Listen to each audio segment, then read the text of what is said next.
Hey guys, you're watching In the Frame with me, Jeanette Jimenez, and with me today is Christian Zengotita, a film director and film media professor. Welcome. Hi, how are you doing? I'm doing okay. That's good. Just hanging out, you know, Yep, you're chilling. trotting away. Mm-hmm. Yeah.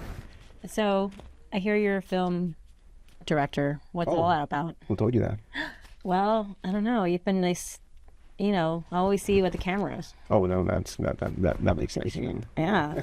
So what inspired you to become a filmmaker? Well, since I was a little kid, I always liked to do a lot of content. I was in the theater, did a lot of theater. I like to show off. I always created these crazy ideas. Now I recognize they were still somewhat embarrassing in a way, but I always liked to create stuff.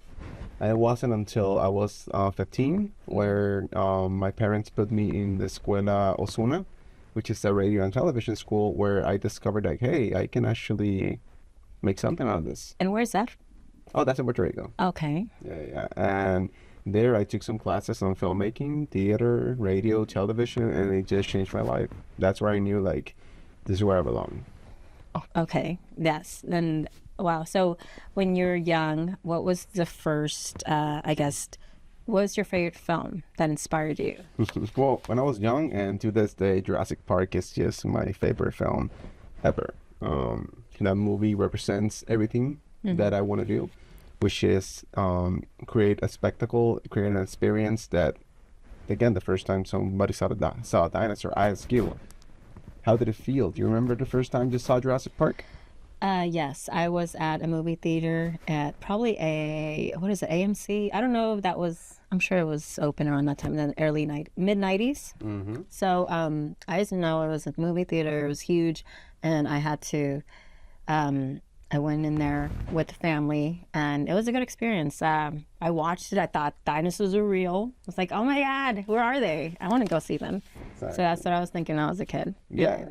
Yeah, it was a big hit. It was a groundbreaking experience. To this day, the special effects still hold on, but it's the sensation of amazement of seeing something new that I want to create. And I remember that Brachiosaurus scene, the first time you see that long neck just walking, and you can feel like how immense it is. Mm-hmm.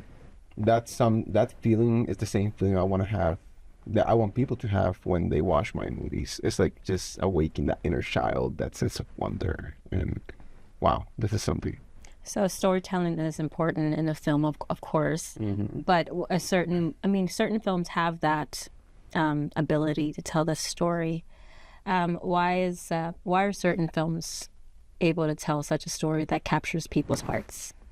Well, interesting. So there are certain stories that connect with people's, in the end, it's all about creating emotions, And there are certain stories that just connect to a mass audience. Topics about love, topics about social issues like politics, for example.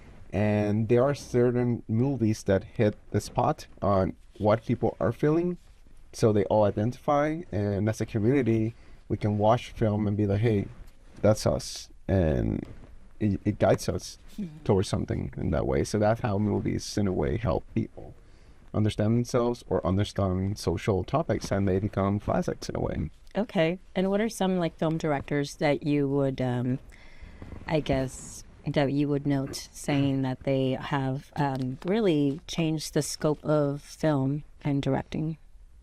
Well, I mean, to each generation, there's a different type of director or directress.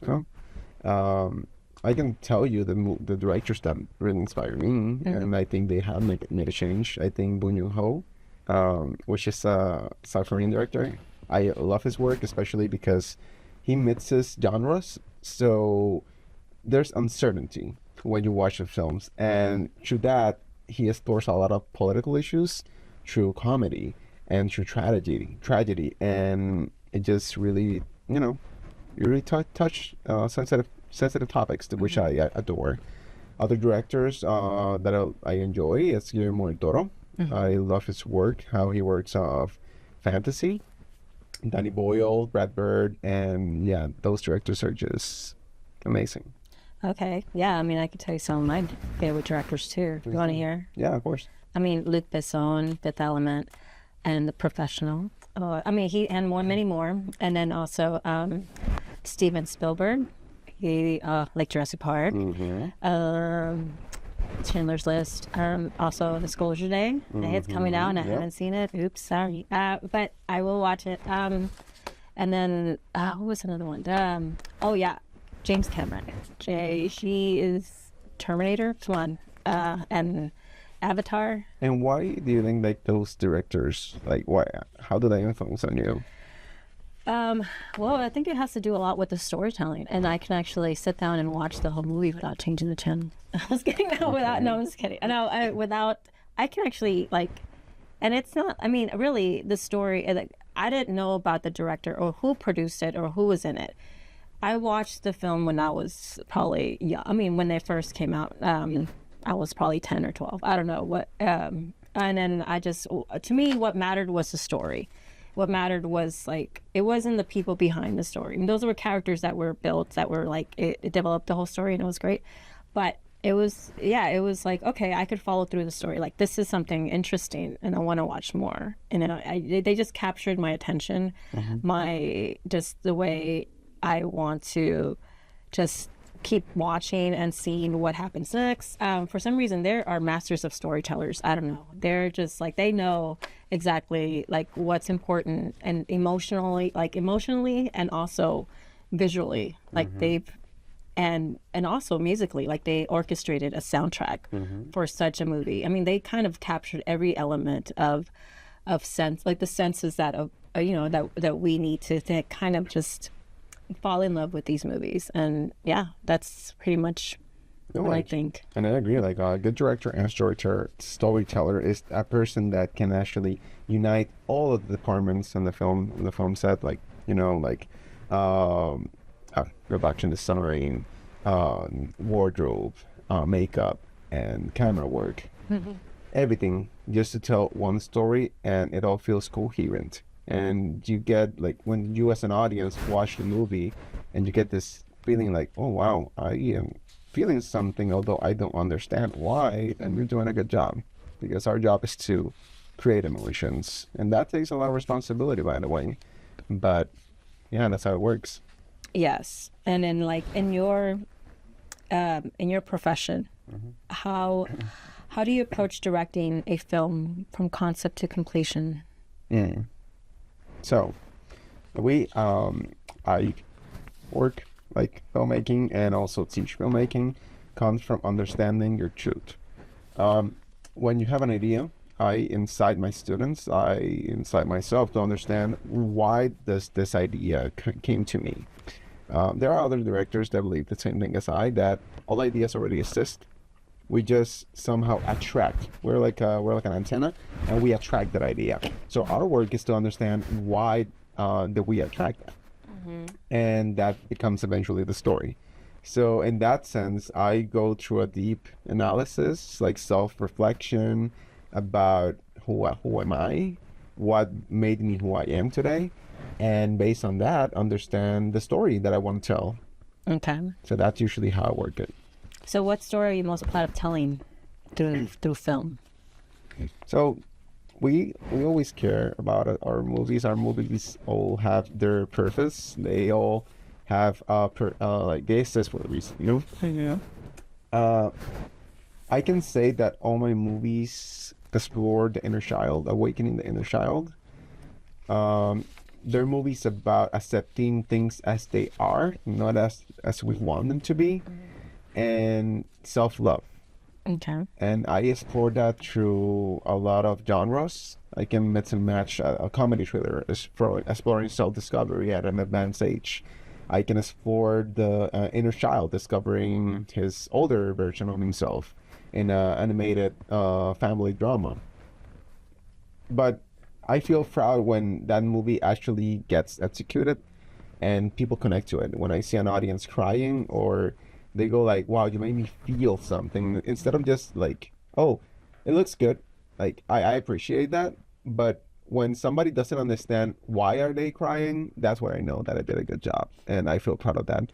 And most of my movies, like people react positively to them. I always have constructive criticism, which I adore, but usually people connect, and they feel like, wow, thank you for sharing that perspective that I didn't have before. It happened to me with one documentary that I did on January during a winter storm, which was about birds. Like I saw birds outside. I was like, wait, what are you guys doing there in the winter? It's kind of cold. Yeah. And when I presented it, a lot of people were writing to me like, hey, I always think about the tragedy and the struggles, real struggles of being during the storm. And your movie gave a different perspective, gave like, there's hope. There's always a bright side to things. And that's something that really touched me, you know? Yeah. I mean, the relationship between nature and men or definitely. women or everybody. Yeah, Humanity. Humanity with nature, and we coexist definitely. It's a symbiotic relationship. And I also love exploring that topic, so. Yeah. I mean, do you want to touch on that? Do you want to see, like, the spiritual notes in film with nature and the soul, the purpose of life? Or, Okay. I'm going deep. No. No, yeah. And usually that's something that I like to do in my classes, just explore deep philosophy. You know, Yeah. What's the philosophy of filmmaking for you? the philosophy of art, of filmmaking. Well, art is ideas, which is like a concept that is only like if I go really deep, it's like this electromagnetic pulses happening to our brain.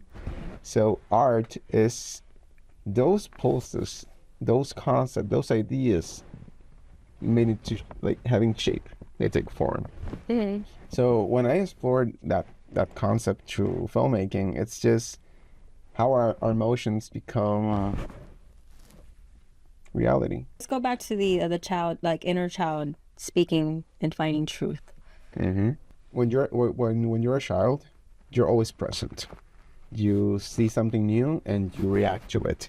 You have you meet a person and you're generally curious about them to see if you match or not as friends. So there's something there, because as we grow older, we start to get limitations about ourselves. They start to teach us, don't do this, don't do that, and somehow we get disconnected from that. But here's the thing: when we were a child, we were the best storytellers. We could take toys and make whole stories out of it. We give a camera to a child and they show us perspectives we have never even thought about. So why don't we go back to that? You know, because you discover yourself when you're just present. And I think that's something important that I like to teach my students when they're developing stories. Instead of focusing on, I want to make this movie because I want to earn a lot of money, which is something completely valid, or I want to win an Oscar. It's just about, why are you making this story? Does it make you happy? Do you enjoy this? Is this the movie that your inner child would watch? Those are the important questions, because you find a purpose to that movie. And in that way, yeah, you create something authentic. Because if not, maybe you're just based on copying things that you've seen before. And I don't think it's just as effective as it should be. Okay, yeah. And I think do you feel like we're losing that part of our childhood? So I think the real problem children have today is that they're just connected to the world through a phone. And it's anti-natural. It's not the way we were designed to be. We need to be physically with people. We need to connect with them.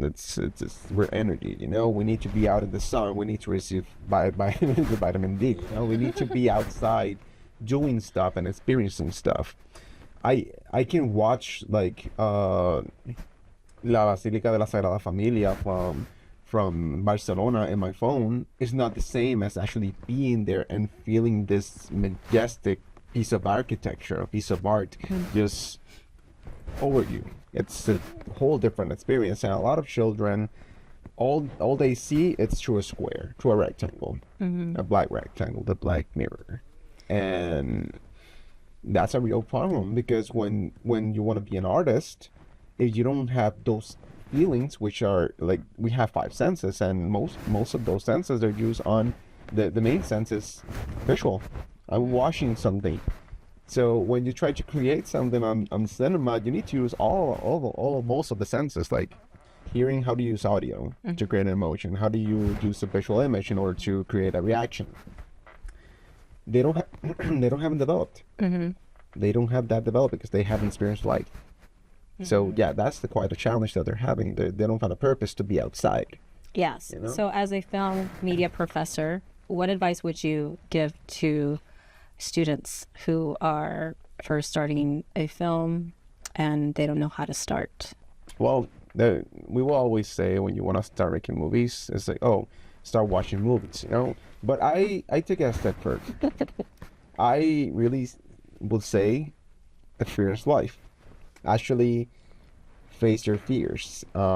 If there's something that you're curious about and you don't know how to do it, well, just do it. You know, just explore it, discover it, see how you feel about that. When you start to get those emotions, when you start to play with your senses, when you experience stuff, it gives you perspective, and with that, you can actually start telling stories. Because also, we are usually trying to imitate something. Oh, I want to make a space movie. I want to make a sci-fi movie. Okay, cool. Let's go with that. Why do you want to tell that sci-fi? Why do you want to tell us through that sci-fi story? I don't know. And they'll be like, oh, I want to have a scene where there's a spaceship blowing another one. And it's like, okay, that sounds amazing. I want to see that. Why? Why do you want to show me that? What's the real depth behind that? Because I just want to separate the student from just copying something that he likes versus actually creating an emotional experience that you even get with a fight scene. You create stakes, and I want to train the students to have that perspective, but you cannot have perspective if you don't experience life itself. Do you currently teach these types of methods? I do. I give personal classes. I teach. I also give workshops, like week workshops, where I teach students to make stories from the idea, from the concept, to actually executing a full-on screenplay. And yeah, it's a beautiful experience. They always have a joke with me that I always ask, why? Why do you want to do this? Why does this character makes this decision? It's an essential question that we should always have as storytellers. Because even on social dynamics, why are you asking me this question, Janet? Why did you ask me that question? Because I want to learn more. Exactly. There's a purpose to that. So you have an objective as a character, and you have like an idea, and that idea becomes like the question that you're asking me, and you expect a result, and then we continue the dynamic. That's basically a scene right there, you know. So, as a professor as well, in this film and in film and media, do you recommend AI? Oh, that is a great question, and it's very relevant and important right now. Because there's a lot of extremes in this life, and I don't work there. I mean, we can have a healthy relationship with AI as much as just about everything. You know, overconsumption is the problem. Overusing something is the problem. So how can we use AI for filmmaking? Well, first of all, it can serve us as a research guide. I want to explore a certain topic. I need to be understanding. So AI simplifies all that process, so I can actually read about it. It can guide me toward other people that may give me more information about it. That's an amazing way to use AI. Another way that can be really helpful is when you're writing, sometimes you don't have the right words, or you need to rephrase something. Ask AI about it, and he can give you 2 or 3 options, and that way you can choose what is the best way based on the emotions you want to provoke. It can also give you some feedback upon, hey, what do you think about this action or this decision the character makes? AI has a whole system that probably has a lot of movies in its mind. So that way it can give you references of, hey, this actually works. I don't think about this perspective. I don't think this might work better than another thing. And it just gives you like feedback in that sense. My problem with AI is when you depend upon it to create a story. Because in the end, it's just copying other things. That's not cool. Be authentic. It's tough to be authentic or original. Yeah, because people are afraid of being authentic because you have a fear that somebody else would judge you. But if you see in history, a lot of the people that have become like references, a lot of them had to do things that were not common. They needed to be open to be judged by it, but they were just so clear on what they wanted that they just went with it, and people followed. Yeah. So it's, yeah. I mean, at that point, you just have to get over yourself and do the work. Oh my God. It's not, I don't want to do like get over yourself. Just do it, you know? It'd be like, hey, you are a human being. You will make mistakes, you know? And we are not perfect. It's just who we are. So might as well just rather it up or put it over there and learn from that rather than just not trying something and just trying to be ordinary and just trying to imitate everything. I just don't like that. I see. Okay. So yeah, I mean, AI has a lot to offer, but there's also consequences with that, and also just limitations that you have to, and guardrails. You know, you gotta, like, you know, make sure you just, you know, don't depend on AI for everything. You know, your originality, what you can provide, is pretty much enough. I mean, AI is just like an assistant that can like propel you. Definitely. And it's a really, really good assistant. It can just simplify so much stuff. But don't depend on the assistant, you know? How do you balance artistic vision with budget and production limitations? Well, that is a great question. It's about being like, it's a balance between being realistic and just pushing it forward, because necessity is the mother of creativity. And instead of thinking, like, it's all about a mindset. Instead of thinking, oh, I don't have enough money, is what can I do with these limitations? And you will probably find a lot of curious stuff. And you can see in film history how a lot of the limitations that these people had were things that today they're basically foundations of storytelling. And I always go back to the Jaws story. Like, they had the idea of using this mechanical shark, which was used in the movie, but they did not expect like the problems it would cause, because they're working with water, they're working with salt during the heat. The robot was always like just messing up. So what did I do? That's how do we suggest the shark? Oh, I was gonna suggest that you were gonna like get a bat and tear it apart. Oh, they probably did that. They probably did that a couple of times. Get it out of here. Get it where, you know, machines work that way, right? No, what they did was just let's suggest it. Let's suggest it through using barrels or the iconic music, Jaws music, where it's like where it's the point of view of the shark. That was a necessity. We did not have a shark. We have to shoot. We're losing a lot of money. What do we do? That's where creativity comes from. So I would say, first, write the script that you desire. Write your idea, manifest it, then understand your budget and rewrite that story based on that budget. So that way you can be objective about it. So what is the process with working with actors and helping them bring characters to life? Interesting question, the actor's process. And I think it's really cool because no actor works the same way. So that's really fun. First of all, you get to understand his methods. That person understand my methods, and we get to sort of agreements. We get upon agreements to what's the best way to tell this character's story. After that, which is one of my favorite parts, and it's something that a lot of students don't consider, is rehearsals. Rehearsals are basically like a playground. I bring out my inner child, the actor brings out his inner child, and we just explore possibilities based on the scene and what does the character want or need. And there we get to agreements. A lot of people, because they say time constraints and it is valid, they don't do this process, and they're figuring out what the character wants during filming, and it's not something that's supposed to happen, you know? Yeah, interesting. Yeah, like film sets, when we're shooting, it's not supposed to be like figuring out stuff.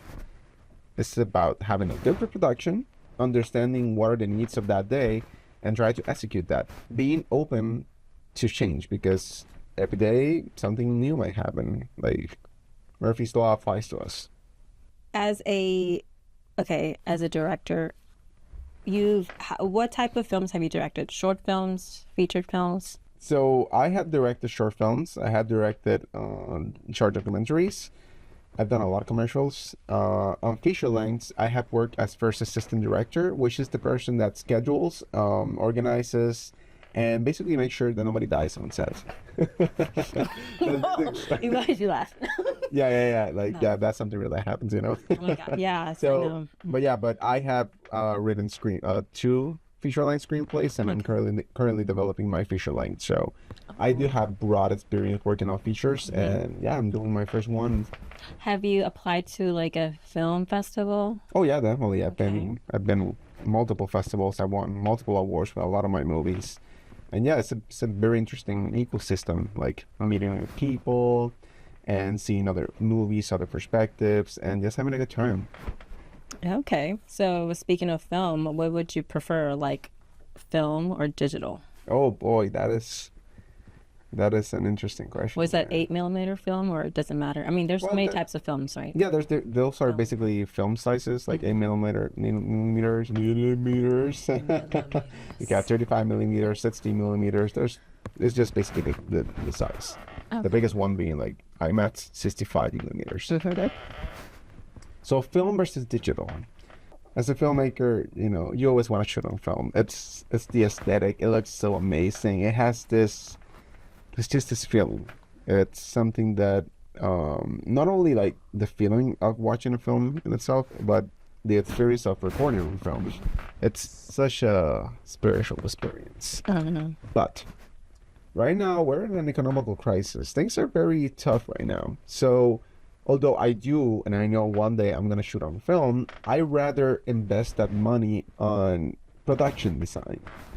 I rather invest that money on the people that are working on the film, making sure that they have enough for their everyday life, because filmmaking is still a job. Like, it is still like another type of job.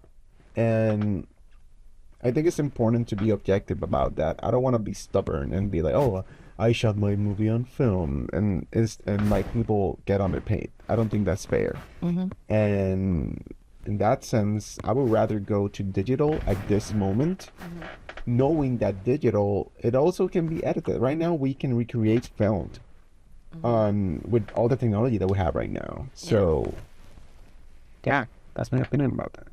Okay, well, yeah, that makes sense, and it's great that you care about the people, and the production. Movies are a collaborative thing, you know. All departments unite as one body in order to get this goal. So why is there like a big ego here? Like, oh, I'm better than you. Like, I should get. You think actors get a big ego after a big hit? Oh, not only actors, like directors, you know, producers. Which is something I always, like, no, it's very rare that screenwriters get that, because they usually get underpaid, you know? And it's like, people always talk about the director, which is always like a dilemma that I have with students. Everybody wants to be a director until I actually tell them what a director does. And they're like, oh, this is kind of hard. It's like, yeah, you want to be a director because of the name? So you can put it like, I don't know, on your Instagram and you show your trophies, or are you doing this because you actually want to tell a story that matters? Definitely, but what I invite students is to understand that making movies is a complex work, and it's not just like, I write a movie, I'm going to sell it like that. No, it's our strategy. This is a networking kind of job. And you know the right people, you find the right opportunities right there. So as a professor, do you also teach about screenwriting? Oh, definitely, I do. Yeah, because I teach a lot of classes, but especially the ones about film directing and film development, from the story itself to the marketing, which is like the last phase, distribution, basically. Okay, so I guess going behind the scenes in film, what are the biggest lessons learned on set? The biggest lessons that you can learn on set is that everybody is important on set. Each person who's there has a purpose, and it helps facilitate the story from just being developed. Also, empathy, it's very important, because it's a very high stress job, and just listening to everybody, knowing that everybody is on the same stress, can help you understand when things start to blow up. Like, hey, it's just the present. Nobody deserves to die on a set. It's just another job, like it's not something that should happen. You shouldn't be going to therapy after a 2-month work. You shouldn't be not spending time with your family because you're on a job. So empathy is for me a requirement on film sets. And in the end, it's a lot of people awakening their inner child and playing on this giant playground, making a story a reality. Why can't we enjoy that? Yeah. So those are important lessons because it helps you understand what life is. Yes. So what is one word that describes your filmmaking style? Why? Oh, yeah. You said Yeah, why? why? Why? Yeah, that We're would going to be- say it like with drama. With drama? Okay. Take it. Actually, yeah, let's do this right now. We can do that with drama. Okay. Yes. Okay. I want to see some drama today. Yeah, let's see. Oh, Put on the glasses. Why? But why? but why what? Why what? What? What? Why? I don't know. I reversed it. Yeah. No, no. I mean, yeah. I guess why would be the adequate word because I overthink everything. Being quite honest, so might as well exploit that in filmmaking, and that is like therapy for me, But why? But at the same time, when you understand something, it can be dealt. So that's usually a question that comes by when I'm directing, when I'm teaching filmmaking, and I think it's a good staple. I might tattoo that on my arm, like is why, because I just like somebody asked me something, I just Yeah. why. Yeah, it's going to be in little tiny letters. No, it's gotta be fake, Times Oh, New Roman it's gonna be or cursive. Why? Why? Question mark. Yeah. Yeah. So, I mean, you pretty much touched on a lot of things. Did I miss anything? Life is about being present. Life is about making mistakes, but not seeing mistakes as something bad, but rather opportunities of understanding something and growing. And when you have that perspective, when you're open to change, when you're open to just experiencing life itself, you find the stories. You don't need to follow stories, attract them, but just experiential life itself. Also, something important for me to do is find the right people because I am just one storyteller, but everybody has something important to say. Everybody has something to add to this world. So you find the right people to tell those stories. We unite and we make a difference. I think that's the beauty of life. Because one person, that's a lot of pressure. Everybody goes like, oh my God, he's the person, like in the case of Puerto Rico, a lot of filmmakers are like, oh, I gotta make the movie that represents Puerto Rico, the best movie ever made, that's gonna win the Oscars. Like, just tell a good story with the right people. Okay. Okay, and that the good things will come out naturally. But it is only possible when you have the right people beside you. I see. So where can they find you, Christian Zengotita? All right, so you can find me on Instagram by my last name, Sen_Gotita. And you can also see all my work at signaturefilms.com, where you can contact me if you need to make your story a reality. Yes. Well, thanks for that, Christian. Thanks for being here with me and just unraveling what you do and just everything that we've learned today. So it's beneficial, and thank you again. Thank you for that. Yeah.